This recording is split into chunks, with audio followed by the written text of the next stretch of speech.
The autumn air was crisp that Thursday morning, when the black Mercedes pulled up to the old Riverside estate. The mansion had been empty for 3 years, ever since old Mrs. Henderson passed away. Now everything inside was being sold off piece by piece. That's how these things go when there's no family left to claim anything. David stepped out of the car first, adjusting his $1,000 suit jacket. He was the kind of man who wanted everyone to know he had money. The watch on his wrist probably cost more than most people's cars. His assistant, a young guy named Tom, hurried behind him with a tablet and a coffee. "The piano's in the main hall," Tom said, scrolling through his notes. 1887 Steinway. "They're asking $80,000, but the auctioneer thinks you could get it for $60 if you negotiate." David barely listened. He'd bought 3 properties that month alone. What was one old piano? He collected things: art, cars, real estate, antiques. It didn't really matter what it was. If it was expensive and rare, he wanted it. Inside the mansion, dust particles floated in the streams of sunlight coming through the tall windows. The place smelled like old wood and forgotten memories. There were about 15 other people wandering around, inspecting furniture, whispering about prices. And there it was. The grand piano sat in the center of the main hall like a sleeping giant. Even under a layer of dust, you could see it had once been magnificent. The wood was dark and rich, hand-carved details running along its edges. David walked up to it and ran his finger across the top, leaving a clean line through the dust. He made a face. "Hasn't been touched in years," he muttered. That's when he noticed the man standing quietly in the corner. Older guy, maybe late 30s, wearing a simple gray uniform with estate services stitched on the pocket. He was holding a mop and bucket, but he wasn't cleaning. He was just staring at the piano with this strange look on his face, like he was seeing an old friend he hadn't talked to in years. David pressed one of the keys. It made a dull, out-of-tune sound that echoed through the empty hall. "Sounds like garbage," David announced loudly, making sure everyone could hear him. A few people turned to look. "Probably needs thousands in repairs. Might not even be worth it." The caretaker in the corner shifted slightly, his grip tightening on the mop handle. "Actually, sir," the man spoke up softly, "that piano has quite a history. Mrs. Henderson's grandfather brought it over from Germany. Some of the finest musicians of the time played on it when they'd visit the estate." David turned to look at him, one eyebrow raised. He wasn't used to being corrected, especially not by someone who cleaned floors for a living. "Is that right?" David said, his voice dripping with sarcasm. "And I suppose you're an expert on antique pianos?" The caretaker's face flushed slightly. "No, sir. I've been maintaining this estate for 5 years. Mrs. Henderson used to tell me stories about it." "Stories," David repeated, smirking. "Well, stories don't make it any less out of tune. This thing probably hasn't been played properly in decades." Tom, the assistant, checked something on his tablet. "Actually, the listing says it hasn't been tuned since 2011. That's almost 15 years. David laughed at that. It was the kind of laugh that made people uncomfortable. 15 years. This isn't a piano anymore, it's just an expensive piece of furniture." He turned to address the small crowd that had gathered. "You know what? Here's a fun idea. If anyone here can make this old relic sound the way it's supposed to, I'll marry them. Right here, right now. How's that?" A few people chuckled nervously. The auctioneer, a woman in a burgundy blazer, smiled uncomfortably. This was the kind of wealthy client you didn't want to offend, even when they were being ridiculous, Mr. David. "Perhaps we should discuss the technical inspection report," she suggested, trying to move things along. But David was enjoying himself now. He'd had a boring morning, and this was at least entertaining. He looked around at the faces staring at him. An elderly couple, a young woman with a notepad who was probably a dealer, a man in his 50s wearing too much cologne. Then his eyes landed back on the caretaker. "What about you?" David called out. "You seem to know so much about this piano. Want to take me up on my offer?" The caretaker, whose name tag read Vincent, looked like he'd been punched in the stomach. His face had gone pale. For a moment, he didn't move at all. He just stood there frozen, staring at the piano like it might bite him. I don't play," Vincent said quietly. "Come on," David pushed, sensing weakness. "You're telling me you've been alone in this mansion with this beautiful piano for 5 years and you've never even tried it?" "Not once?" Vincent's hands were shaking now. Actually shaking. Tom noticed it too and looked away, suddenly uncomfortable with his boss's game. "I said I don't play," Vincent repeated. but his voice cracked slightly. The room had gone quiet, that special kind of quiet where everyone knows something uncomfortable is happening, but nobody wants to be the one to stop it. David walked over to Vincent, closing the distance between them. "You know what I think? I think you want to. I can see it in your face. You're looking at this piano like you lost something, like there's a story there." For just a second, something flickered in Vincent's eyes. Pain. Deep, old pain that had been buried for a long time. "Leave him alone," the elderly woman spoke up suddenly. "Can't you see you're making him uncomfortable?" David turned to her, ready with another sarcastic comment, but something made him stop. Maybe it was the fierce look in the old woman's eyes. Or maybe it was the way Vincent's whole body had tensed up, like he was fighting some internal battle. Fine, David said, raising his hands in mock surrender. "I didn't mean to upset anyone. Just having a little fun." He turned back to the auctioneer. "Let's talk numbers. I want this piano delivered to my penthouse by next week." As David walked away toward the office, discussing logistics and pricing, Vincent remained in his corner. But something had changed. His eyes were still locked on the piano. His breathing had become heavier, more deliberate. Tom, the assistant, hung back for a moment. He walked over to Vincent. "Hey, sorry about my boss," he said quietly. He can be a lot sometimes." Vincent didn't respond. He just kept staring at the piano. "That thing about playing," Tom continued. Did you used to play, before?" Vincent's jaw clenched. When he finally spoke, his voice was barely above a whisper. "Rachmaninoff. Piano Concerto No. 2, that was her favorite." "Whose favorite?" Tom asked.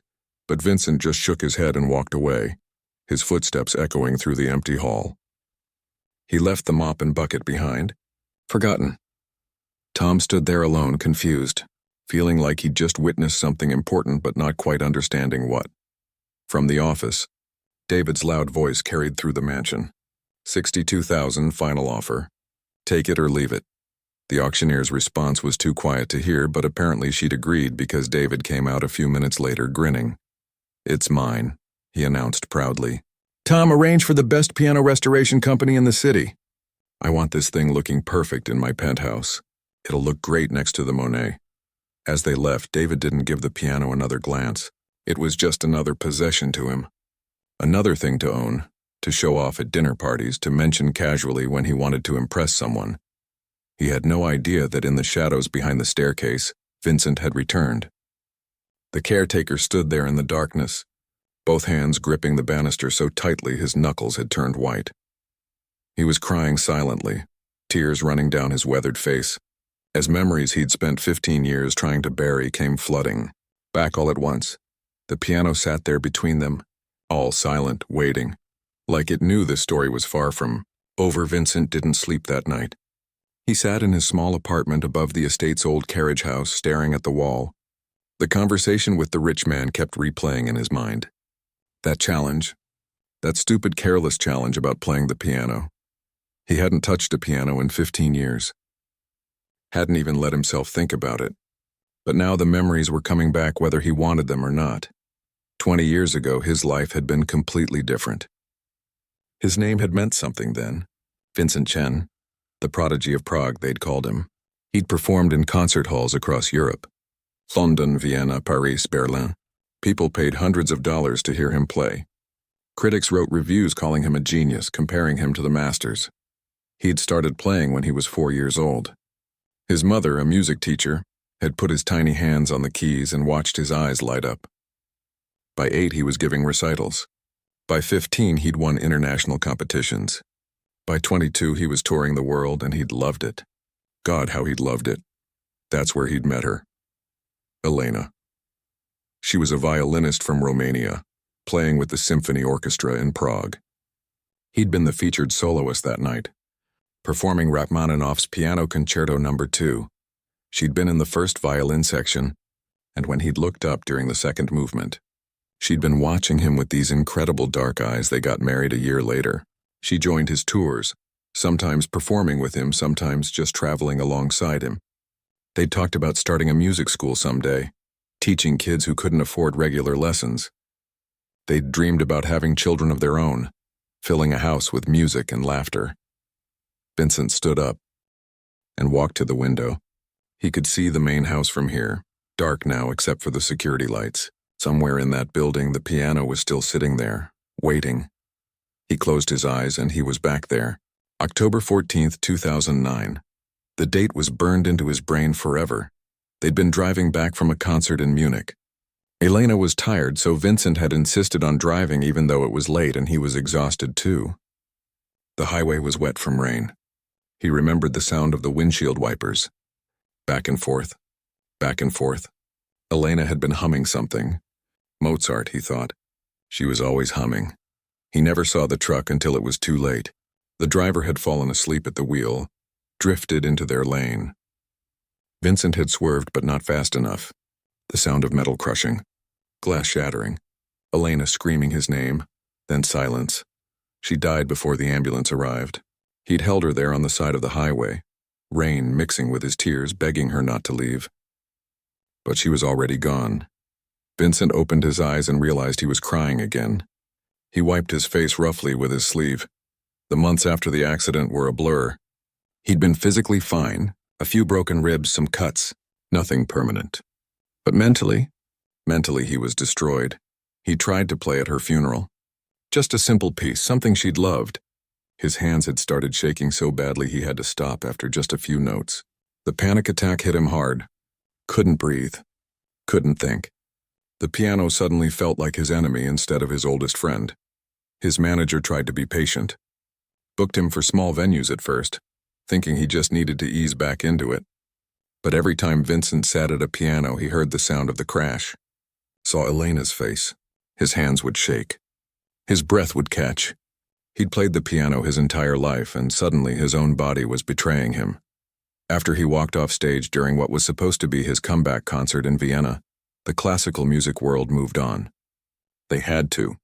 There were younger prodigies coming up behind him. The concert halls couldn't wait forever.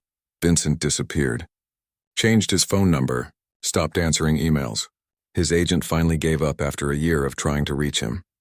The newspapers ran a few stories. Whatever happened to Vincent Chen? One headline asked. But interest faded. People forgot. He ended up here by accident, really.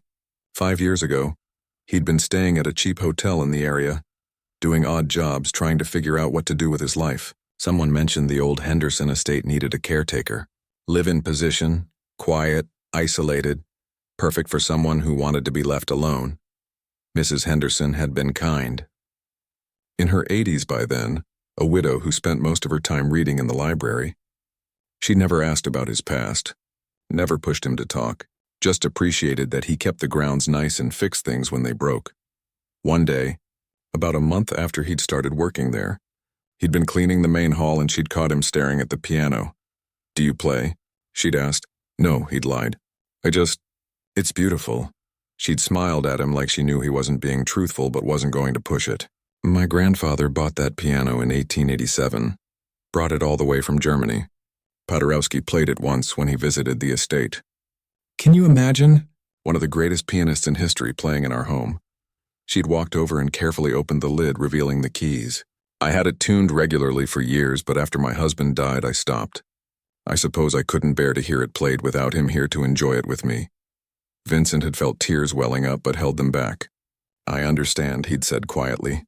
And he had. After that, they'd had an unspoken agreement. The piano sat there untouched, a beautiful ghost in the middle of the house. Now Mrs. Henderson was gone too, and some wealthy man who probably couldn't tell Beethoven from the Beatles wanted to buy the piano as decoration, as a status symbol. Vincent felt anger rising in his chest. That piano deserved better. It deserved to be played by someone who understood what it was. Not just an expensive object, but an instrument capable of expressing every human emotion ever felt. He looked at the clock. 2:47 a.m., the estate was quiet. The auction wasn't until next week, but the piano was still there right now, sitting alone in the dark. Before he could talk himself out of it, Vincent grabbed his keys and walked across the grounds to the main house. He let himself in through the side door. The security system knew his code. The moonlight coming through the tall windows was just bright enough to see by. The piano's silhouette looked almost ghostly in the dim light. Vincent approached it slowly, like it might vanish if he moved too fast. His hands were already starting to shake. He sat down on the bench. It creaked slightly under his weight. How many times had he sat on piano benches just like this? Thousands? Tens of thousands? He placed his hands on the keys but didn't press down, just felt them under his fingers, cool, smooth, familiar. His heart was pounding. Sweat was forming on his forehead despite the cool night air. "I can't," he whispered to the empty room. But his hands were already moving, not consciously, like they remembered on their own. Muscle memory from 20 years of practice. He pressed one key. Middle C. It was out of tune, just like the rich man had said, but it was still a note. Still music, then another note. And another. He started playing something simple. A Bach prelude he'd learned when he was 6 years old. His hands were shaking, but they were playing. The sound filled the empty mansion, echoing off the walls. And suddenly he was crying. Really crying. 15 years of grief came pouring out all at once, but his hands kept playing. The piano was out of tune and his technique was rusty, and he had to stop twice when panic threatened to overwhelm him. But he kept going. He played for 10 minutes. Maybe 15. Nothing complicated. Just simple pieces from his childhood. But it felt like breaking through a wall he'd been trapped behind for years. When he finally stopped, his face was wet with tears and his hands were trembling so badly he had to grip the edge of the bench to steady them. "I'm so sorry, Elena," he whispered into the darkness. "I'm so sorry I stopped. I'm so sorry I couldn't do this without you." The piano didn't answer, of course, but somehow, sitting there in the moonlight, Vincent felt like maybe she'd heard him anyway. He sat there for another hour, not playing, just sitting with his hands on the keys, remembering who he used to be, thinking about that arrogant man who'd made his careless challenge, thinking about that piano sitting in some penthouse apartment, never being truly played, just existing as a decoration. Something hardened in Vincent's chest. A decision forming, though he didn't fully understand it yet. When he finally stood up and walked back to his apartment, something had changed. He didn't sleep that night either, but for a different reason. He was thinking about Rachmaninoff's Piano Concerto No. 2, Elena's favorite piece. The one he'd been playing the night they met. The one he hadn't touched in 15 years. The next morning, when Tom, the assistant, called to schedule the piano pickup, Vincent answered the phone at the estate office. "Actually," Vincent said, surprising himself with how steady his voice sounded, "I need to speak with Mr. David before the piano is moved." "What about?" Tom asked, confused. Vincent looked across the hall at the piano. "Tell him I want to take him up on his offer." There was a long pause on the other end of the line. "Which offer?" Tom finally asked. "The challenge," Vincent said. "Tell him I want to play. Tell him if he's a man of his word, he needs to be here tomorrow at noon." Another pause. "Are you serious?"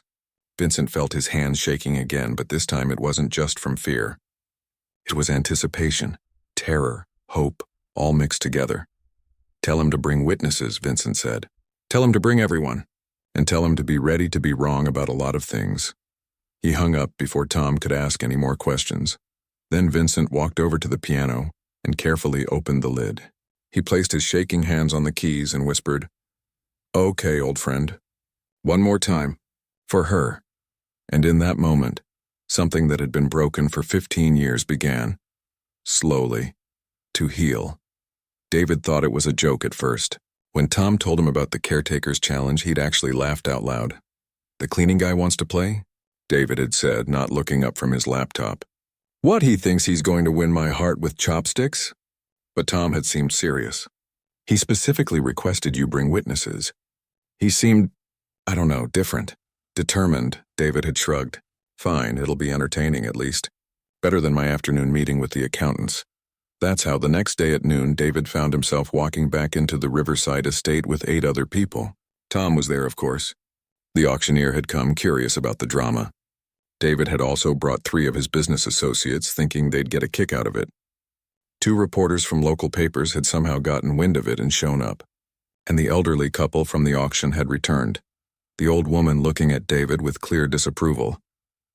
"This is ridiculous," one of David's associates muttered. "We're wasting our time." "Give it 5 minutes," David said confidently. "When he can't play, we'll get lunch at that French place downtown." The main hall looked different in the daylight. Brighter but somehow more sad. Like the emptiness was more obvious when you could see it clearly. The piano sat there, waiting exactly where it had been before. Vincent was already there. He was wearing the same gray uniform, but he'd cleaned himself up. Shaved, hair combed. He stood next to the piano, not looking at anyone, just staring down at the keys like he was having a private conversation with them. "Well, well," David announced loudly as he walked in, his expensive shoes clicking on the marble floor. "Here we are, ready to seal our eternal love with a song?" A few people chuckled nervously. Vincent didn't react. "Let's get this over with," David continued, checking his watch. "I've got a 1 o'clock. Vincent finally looked up. His eyes met David's, and there was something in them that made David's smirk falter slightly. Not anger, not fear. Something else. Something that looked like peace mixed with sadness. "Before I play," Vincent said quietly, "I need to tell you something." "Oh, great. A speech," David muttered. But Tom shot him a look and he fell silent. Vincent took a deep breath. "My name is Vincent Chen. 20 years ago, I was a concert pianist. I performed in halls across Europe, made recordings, won awards. Music was my entire life." The room had gone completely quiet. Even David was paying attention now. 15 years ago, I lost my wife in a car accident," Vincent continued, his voice steady but strained. "And after that, I couldn't play anymore. Couldn't even touch a piano without falling apart.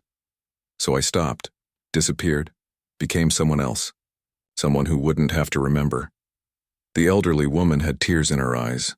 Tom had pulled out his phone and was frantically Googling something. "Yesterday, when you made your challenge," Vincent looked directly at David. "Something broke open inside me. Or maybe something healed. I don't really know which. But I realized I've been running for 15 years and I'm tired of running." Tom's eyes went wide as he looked at his phone screen.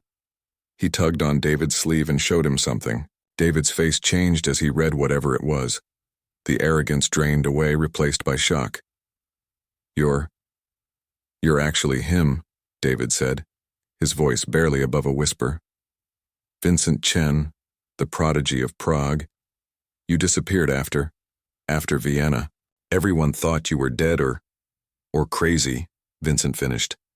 "Yes, they probably did." He turned back to the piano. "This piano hasn't been tuned in 15 years. Neither have I. But my wife loved Rachmaninoff's Piano Concerto No. 2. So that's what I'm going to play. The second movement. Her favorite part." He sat down at the bench, and for a moment, everyone could see his hands shaking. Really shaking. He closed his eyes and took several deep breaths. "I don't know if I can do this," he said so quietly that only the people closest to him could hear, "but I need to try." David opened his mouth to say something, maybe to tell Vincent he didn't have to, that the challenge had been stupid. But Vincent's hands were already on the keys. The first notes were hesitant. Quiet. The piano was clearly out of tune, making some of the chords sound wrong. But then something happened. Vincent's eyes remained closed, but his body began to move with the music. His hands stopped shaking. They began to flow across the keys like water, like they remembered every single movement even after 15 years of silence. The piece started soft and melancholic. The melody was simple but heartbreaking. Each note seemed to carry weight, emotion, a story. Even out of tune, even played on a piano that hadn't been maintained in years, the music was stunning. One of the reporters had started recording on her phone, but after a few seconds she stopped, put the phone down, just listened. The music grew more intense. Vincent's whole body was part of the performance now, leaning into the fortissimos, pulling back during the quiet parts. His face showed everything he was feeling. The grief, the love, the loss, all of it pouring out through his fingers. Tom realized he was crying and didn't even bother to wipe his eyes.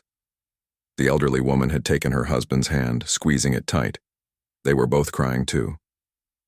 David stood completely still, his usual confident posture gone. He looked like he'd been hit by a truck. His mouth was slightly open, his eyes fixed on Vincent's hands moving across the keys. The music filled every corner of the mansion. It echoed off the walls, climbed up the stairs, filled the empty rooms where Mrs. Henderson used to live. It was like the house itself had been waiting for this, waiting to be filled with music one last time. Vincent played the entire second movement from memory. 8 minutes of the most beautiful, heartbreaking music most of them had ever heard. The piano protested sometimes, certain notes buzzing or sounding flat, but it didn't matter. The emotion in the playing transcended the instrument's imperfections. When Vincent played the final chord, he held it for a long moment, letting it fade naturally into silence. Then he kept his hands on the keys, his head bowed, breathing hard like he'd just run a marathon. Nobody moved, nobody spoke. Then the elderly woman started clapping. Slow, deliberate applause. Her husband joined her. Then Tom. Then the reporters. Then everyone, even David's business associates who'd come expecting a joke. The applause grew louder, echoing through the empty mansion just like the music had. It went on for a full minute. Vincent finally lifted his head. There were tears streaming down his face, but he was smiling. Actually smiling. It looked like he hadn't smiled in years and had forgotten how. "Thank you," he said softly. David walked forward slowly, like he was approaching something sacred. When he reached the piano, he just stood there, looking at Vincent, with an expression nobody had ever seen on his face before: humility. David started, then stopped, cleared his throat. "I don't know what to say." "You said if someone could play this piano, you'd marry them," one of the reporters called out, and a few people laughed nervously. David's face reddened, but he didn't get defensive. He looked at Vincent and said, "I was an ass. I made a stupid, arrogant challenge because I thought I was better than everyone here. I thought." He paused, struggling for words. "I thought I knew what value was, what beauty was. I was wrong." Vincent stood up from the piano bench. The two men looked at each other for a long moment. "You gave me something today," Vincent said. "Your stupid challenge made me face something I've been hiding from for 15 years. Made me remember that music isn't just about pain. It's also about love, about memory, about keeping people alive in the only way we can." "I don't deserve that gratitude," David said quietly. "I was mocking you, mocking everyone." "I know," Vincent said, "but sometimes the wrong reasons lead to the right outcomes." The auctioneer stepped forward, looking uncomfortable. "Mr. David, about the piano purchase." David held up his hand. "Changed my mind, I'm not buying it." Everyone looked surprised, including Vincent.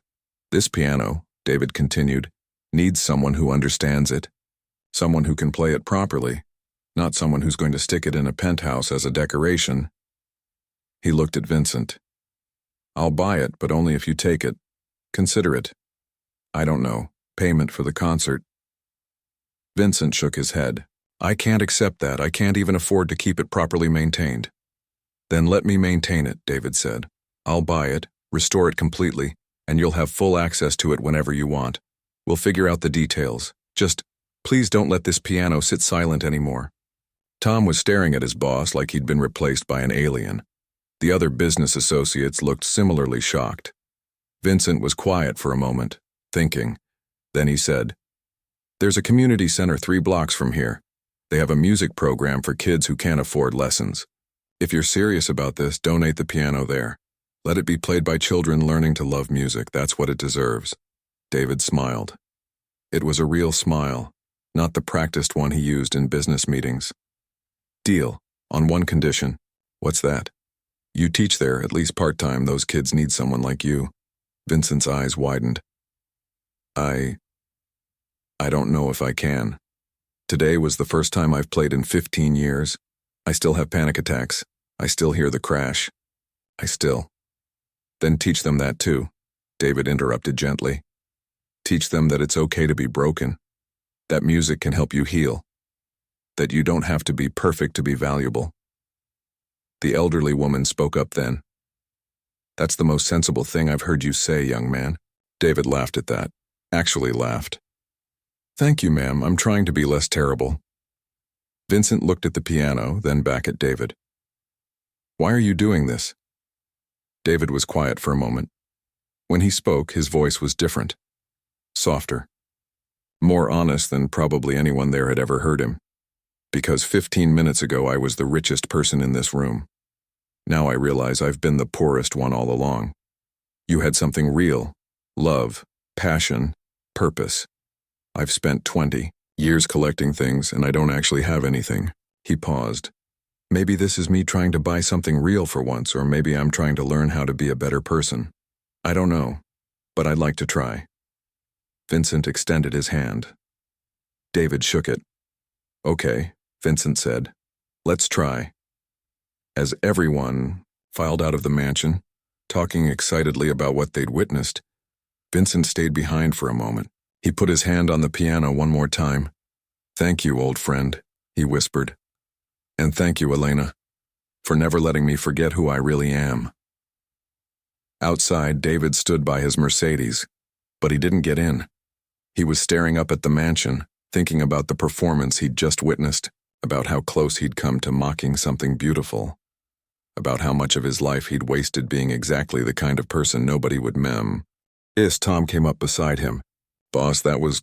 I know, David said quietly. That was real. Maybe the first real thing I've witnessed in years. What happens now? David looked at him and smiled.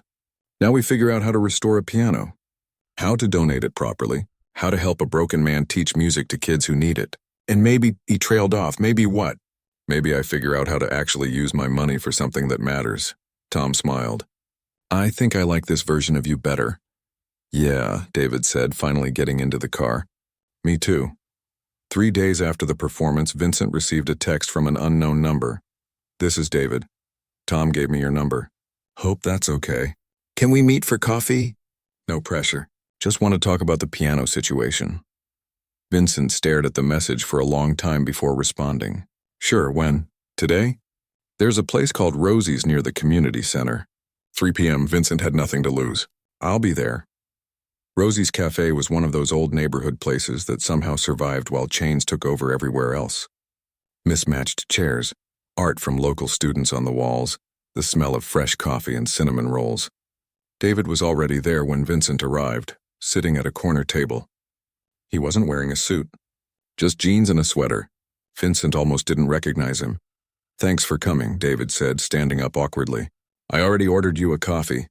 Black, right? Tom said he saw you drink it black at the estate. Yeah, that's fine, thanks.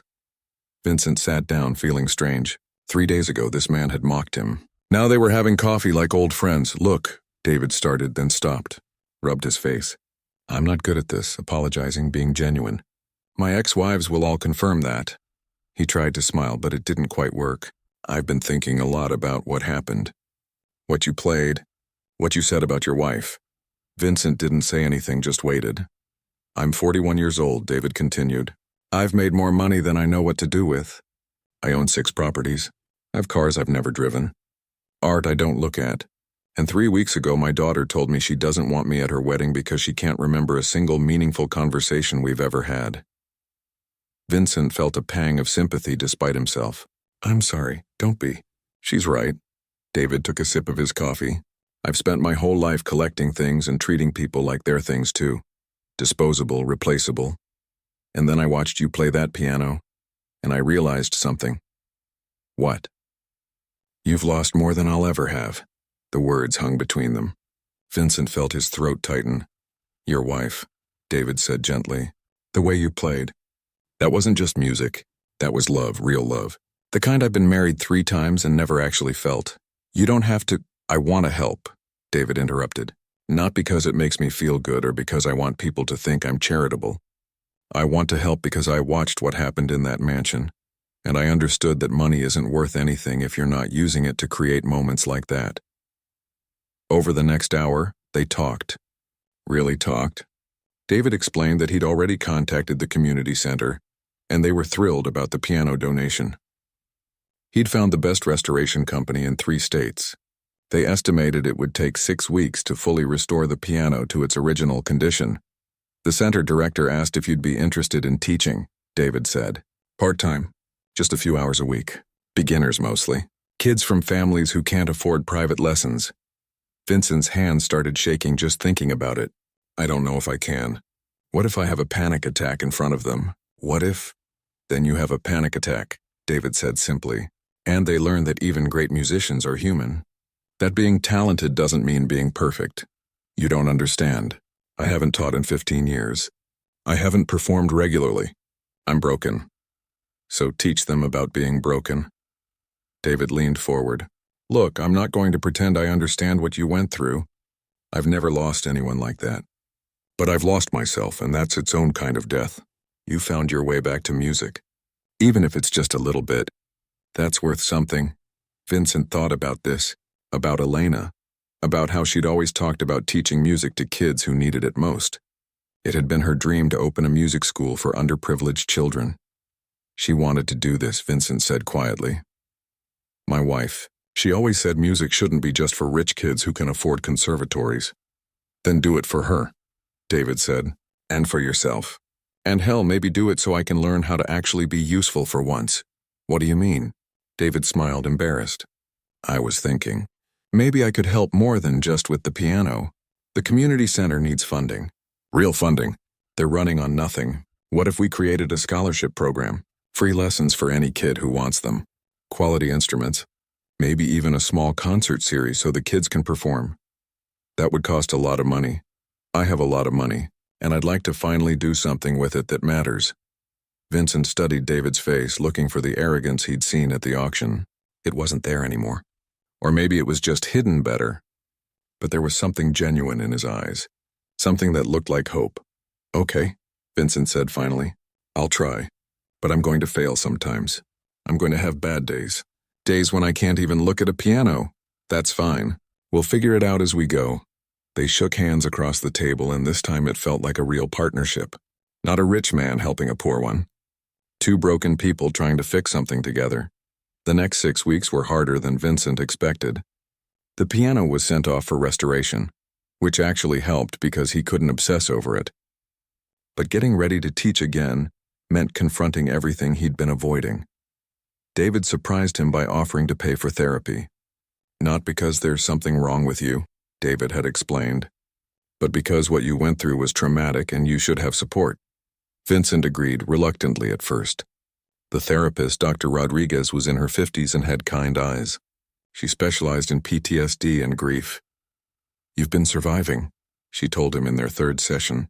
Now we're going to work on actually living again. It was brutal. Talking about the accident, about Elena, about the 15 years he'd spent in hiding, but slowly something began to shift. The memories were still painful, but they didn't completely destroy him anymore. David started coming around more often. At first it was to discuss the scholarship program. Then it became just hanging out. They'd get coffee, walk around the neighborhood. Sometimes they'd sit in silence, which Vincent appreciated. One day, David brought his laptop to their coffee meeting. I want to show you something, he said, turning the screen toward Vincent. It was a video. The reporter from the performance had posted it online. Mystery pianist delivers stunning performance in abandoned mansion, read the headline. The video had over 2 million views. Vincent felt his stomach drop. Oh no. Wait, keep watching, David said. The comments section was filled with messages. People sharing their own stories of loss and recovery. Musicians who'd given up and were inspired to try again. Teachers saying they'd shown it to their students. Someone had even identified Vincent and posted links to his old performances from 20 years ago. You inspired people, David said softly. That performance meant something.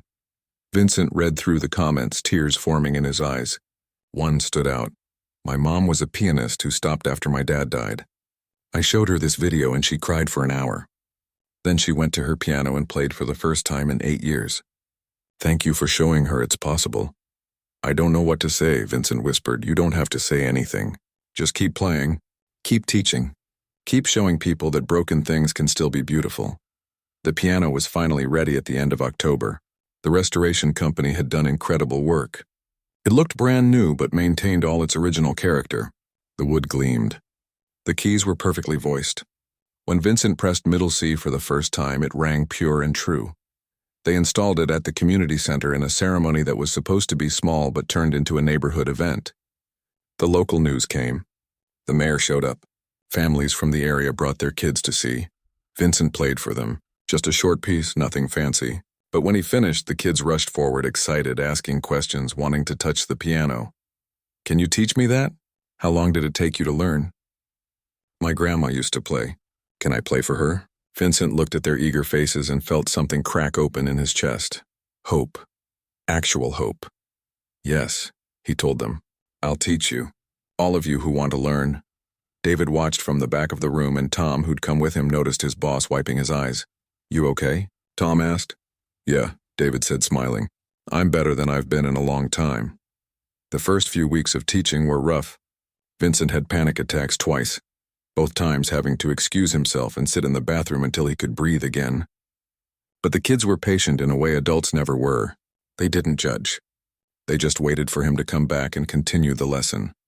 One student, a 9-year-old girl named Lily, reminded him of Elena. Same dark eyes. Same quick smile. She had natural talent but no piano at home to practice on. David solved that problem by buying 3 used keyboards and setting up a system where kids could borrow them like lib. Rary books. No kid should have to give up music because they can't afford an instrument, he'd said. Vincent and David fell into a rhythm. They'd meet twice a week for coffee. David would update him on the scholarship program, which was growing faster than either expected. Vincent would tell stories about the students, and David would actually listen, genuinely interested. You know what's funny? David said one afternoon. I've met with CEOs, politicians, celebrities, had thousands of conversations about business and money and deals. But these talks we have about kids learning piano, these are the first conversations I actually care about. Why did you become so focused on money? Vincent asked. It was the first really personal question he'd asked David. David was quiet for a long moment. My dad was broke. Like genuinely poor. We lived in a trailer park. He worked 3 jobs and still couldn't make ends meet. I watched him get sick from stress, die at 53 from a heart attack because he couldn't afford to see a doctor regularly. He stirred his coffee absently. I decided I'd never be poor, never be helpless like that. But somewhere along the way, not being poor turned into being rich, and being rich turned into being an asshole who collected expensive things to prove I'd made it. Your dad would have been proud of what you're doing now, Vincent said. Maybe. Or maybe he'd wonder why it took me so long to figure out that money's only valuable if you're using it to help people, not just yourself. Their friendship deepened over the following months. David started attending the student recitals Vincent organized. Small affairs at the community center, but meaningful. Parents would cry watching their children play. Kids who'd never performed before would beam with pride. At one recital, Vincent's hand started shaking badly right before he was supposed to play a demonstration piece. David noticed and quietly said, "Want me to introduce the next student while you take a minute?" Vincent nodded gratefully and stepped outside. David covered for him smoothly, and when Vincent came back 10 minutes later, nobody else had even noticed he'd been gone. "Thank you," Vincent said afterward. "That's what friends do," David replied simply. The word hit Vincent hard. Friends. He hadn't had a real friend in 15 years. Hadn't let himself get close to anyone.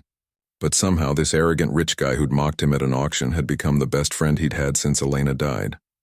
One evening, David invited Vincent to his penthouse for dinner. Vincent had never been there before. The place was exactly what he'd expected. Expensive everything. Floor-to-ceiling windows with city views. Art that cost more than most people's houses, but it felt empty, cold, like a showroom instead of a home. Depressing, isn't it? David said, noticing Vincent's expression. I've lived here 5 years and it still doesn't feel like a home. You need more life in it, photos, memories, mess even. David laughed at that. I've been thinking about that. Actually, I've been thinking about a lot of things. He led Vincent to his office and showed him plans. Detailed plans for expanding the music program. Adding instruments beyond piano. Hiring additional teachers. Creating performance opportunities for the students. This is ambitious, Vincent said, looking through the documents. I talked to my accountant. I can afford it. Actually, I can afford to do this in 10 cities if I wanted. I have more money than I could spend in 3 lifetimes. David paused. My daughter called me last week. Vincent looked up, surprised. She saw the video of your performance. Someone sent it to her because they knew her dad was the guy in the background looking shocked. David smiled. She called to ask if I was okay. If I'd had some kind of mental break. We talked for 2 hours. First real conversation we've had in years. That's wonderful. She asked if she could come see the program, meet you, maybe volunteer to help with administrative stuff. David's eyes were bright. She's coming next week. I haven't seen her in person in 3 years, Vincent. 3 years? And it's happening because you played a piano and reminded me that there's more to life than collecting expensive garbage. Vincent felt tears forming. Your challenge at the auction. It seemed cruel at the time. It was cruel. I was cruel, but it saved us both. Vincent put his hand on David's shoulder. You gave me back music. And I think maybe I gave you back your daughter. Yeah, David said, his voice thick with emotion. Yeah, you did. They stood there for a moment. 2 men who'd been lost in completely different ways, finding something like redemption in the unlikeliest of friendships. Thank you, David said finally, for not giving up on me even when I was at my worst. Thank you for seeing something in me worth saving. Outside the windows, the city lights sparkled like stars, and for the first time in years, both men felt like they were exactly where they needed to be. Earning.